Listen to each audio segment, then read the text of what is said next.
Throughout history, the popularity of men's long hair has fluctuated. In the modern day, it's pretty much up to personal preference, but over the years, the popularity and indeed acceptability of long hair on men has fluctuated quite a lot. I really like having long hair as part of just feeling myself, and I thought I'd provide a bit of context behind that. Going back about 2,500 years, we're going to start in ancient Greece, mainly focused on Western culture over the years. I'm not going to discuss too much beyond sort of Europe and North America, mainly because that's sort of less beyond my area of knowledge. But bear in mind that cultures from other continents may well have had very different views on long hair to the ones that were commonly accepted in the West at the same time. So starting in ancient Greece, long hair was relatively common for men. Heroes such as Achilles were described as having manes of golden long hair. In some of the busts of Alexander, although I don't believe any originals survive, Roman replicas show him having medium length or shoulder length curly hair. So many of the great figures did have or were shown to have long hair. Famous philosophers, some of them had long hair, but generally the beard was seen as sort of almost the badge of office of a philosopher. It was a symbol of wisdom. The Romans took a different view from the Greeks, though. The Romans generally, especially in the sort of peak era of the empire, thought it almost barbarian to have long hair. The barbarians that they were fighting, or the people they at least thought were barbarians that they were fighting in Germany, in Britain, often had long hair. The Romans saw short hair as a sign of military discipline. Generally, emperors had short hair and set the trend for that. They also shaved their faces as well, all part of their sort of cleaner, more disciplined, civilized aesthetic that they wanted to promote, rather than a wilder, more unkempt look that many of their enemies possessed. Towards the end of the Roman Empire, that began to decline, going into the early Middle Ages, the Dark Ages. In Anglo-Saxon England, long hair was quite popular. Kings such as Alfred the Great were depicted as having long hair. And then, of course, the Vikings were famous for their long hair, which was a symbol of status for them and honour. And I also think it sort of gave them that fearsome look that they're famous for.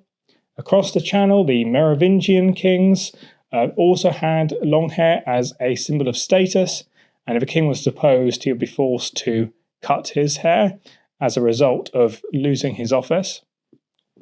As the Middle Ages continued, the style sort of fluctuated. Kings such as, say, Richard III, right at the end of the Middle Ages, are shown as having long hair, but Henry V had his famous bowl cut, perhaps not the best look from history, but it was practical for a warrior king and showed that he was a man of action who put function over style. Going forward into the Tudor era, Henry VIII, the sort of great icon of that era, did not have long hair, although he did have a beard. And long hair wasn't all that popular then, but it exploded back into popularity during the Stuart era. Famous sort of Cavalier kings such as Charles I and Charles II had long flowing hair. It was definitely a status symbol for them, but also represented their kind of almost fun, exuberant Cavalier lifestyle that was opposed by the much more austere Puritans, embodied by the Roundheads, who defeated them in the Civil War. But bear in mind, even Cromwell had relatively long hair in his famous warts and all portrait. The rule of the Puritans under Cromwell and the Long Parliament was pretty miserable and didn't last very long as a result. Charles II was restored to the throne. He was famous for his long hair, as was his brother who succeeded him, James. I actually have a little personal connection to Charles II, which we may discuss in a future video. The long hair of that era was gradually replaced by wigs. People would cut their hair short, wear a wig instead, as it was easier to keep and more hygienic in a time where fleas and lice and such like were commonplace.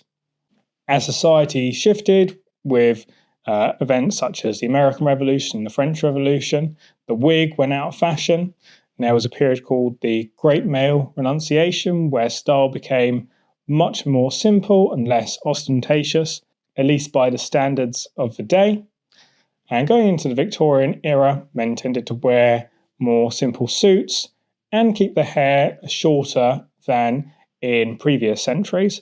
Although there were some examples of relatively famous men from that era having relatively long hair. For example, John C. Fremont, who was the first Republican candidate for president, playwright Oscar Wilde, both had at various times in their life shoulder-length hair. But generally, short hair was the norm in Victorian times, although facial hair, beards, sideburns and such like were very popular. And I think it's a pretty iconic looks in the high Victorian era. Many famous statesmen had huge beards, and I think that's something we should go back to. So if any politicians are listening, I think big beard, you should grow one. At the end of the Victorian era, you have the short Edwardian era, culminating in World War I. The trenches meant that practicality was absolutely paramount, so hair had to be kept short, beards were shaved so that gas masks could be worn, and as men's fashion often follows from military fashion, this became the norm and was only further reinforced by World War II. As a result, in the 1950s, pretty much all men had short hair and were cleanly shaven. This changed, though, in the following decades, the 1960s, 70s, 80s, with counterculture, definitely linked to music, rock music, and later metal music, which is one of my favourites and perhaps part of the reason I choose to have long hair. That countercultural movement eventually sort of just got absorbed into the wider culture, but to a certain extent normalised men having long hair. Although even today, I still think long hair has that association with the sort of hippies and that kind of thing. That's not really my kind of thing. I definitely feel more of a connection to the aforementioned Stuarts, the Cavaliers. I think they had one of the best styles in history, personally. It's something I like to ever so slightly include in my own personal style. Obviously, I'm not dressing full-on 1600s, but I think it's fun just to have a bit of a Cavalier look and maybe a tiny bit of Cavalier attitude as well. Nowadays, men's long hair is much more acceptable, and personally, I think people should go for whatever style they want, and they should feel comfortable dressing, looking, any way that makes them feel like themselves. For me, long hair does have that historical connection, but generally it's just the way I like to look. And I think it's just a bit more fun than having short hair, personally. But that's my personal preference. I think you should stick to your own personal preference. If you have anything you'd like to add to the video, comment down below. If you think I'm totally wrong, if you disagree, comment down below. And if you enjoyed, please do consider subscribing. I'll have more videos coming very soon. And I will see you then. Bye for now.